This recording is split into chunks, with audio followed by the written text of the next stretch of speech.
Hey guys, let's get straight into it, shall we? You may have seen me say in previous videos, it seems like every week someone is outed as either a racist or a rapist.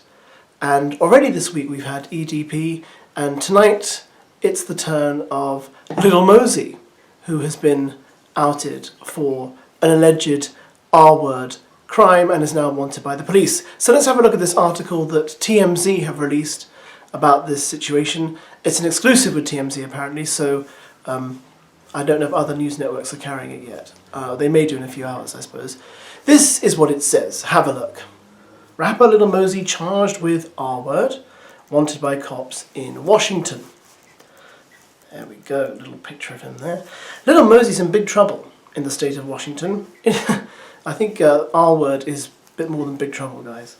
He's been charged with R-word, and there's a warrant out for his arrest after failing to appear for a court hearing.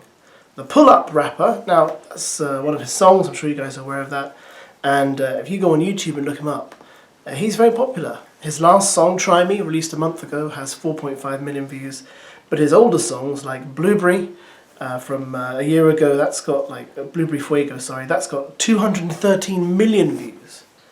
Another song of his from 2 years ago called Noticed has got 244 million views. So he's well known. He's well known, yeah. And let's carry on. So the Pull-Up rapper was supposed to appear in court Wednesday, just weeks after he was charged with second-degree R-word. We're told Mosey never showed up, so now he's a wanted man. So he's on the lam. He's got to evade the cops. This all stems from an alleged incident back in January after a woman says she and a girlfriend went to a cabin. Now that, to me, that already is that is red flags. If anyone invites you to a cabin and you don't really know them that well, don't go. It's like a blueprint horror movie trope. Oh, what are you doing this weekend? We're going to the woods to stay in a cabin. And that's where the axe murderer lives. Come on. Anyway. So they went to a cabin to see Mosey, but claims they ended up getting R-worded by him and another man. Can you imagine how traumatic... Anyway, according to the affidavit obtained by TMZ, one of the alleged victims says she consented to having sex with Mosey in a vehicle, but goes on to say she backed out afterward in the cabin after drinking White Claws and champagne. Okay. She claims a short time later, Mosey got on top of her and was pushing her legs up and apart while he was having sex with her. This is not very... this is horrible. She said she recalled having pain in her leg muscles while Mosey was pushing her legs. She says she blacked out again and woke up to find the other man forcing himself on her. In the affidavit, the woman says she suffered injuries including bruising on her arm, neck and inner knee. She also claims she got a message from one of the people at the party that said the guys were talking about training two girls. Wow. What for? Training them...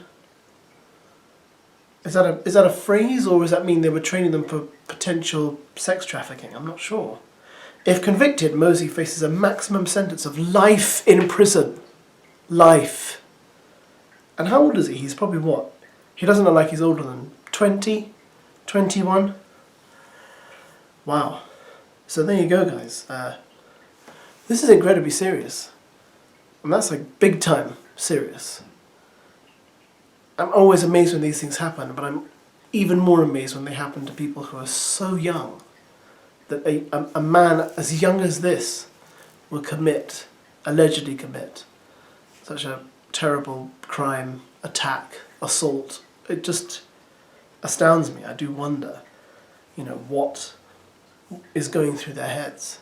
It seems so awful to think that, the parents of this child would envisage that their child would ever behave like this when he grew up. Amazing. And he's been seen with, other celebrities, like with the TikTok crowd, with the D'Amelios and all those kind of people. So he is kind of known to that youth audience. And I just think it's astounding that these people, like him, James Charles, as EDP, as we mentioned, the Lopez brothers, all these people are being exposed for these terrible sexual crimes. Anyway, that's the story thus far. Let me know what you think, and leave a comment, and I'll try and get back to you if I can. Thanks for watching, and apologies, it wasn't about a cheerier subject matter.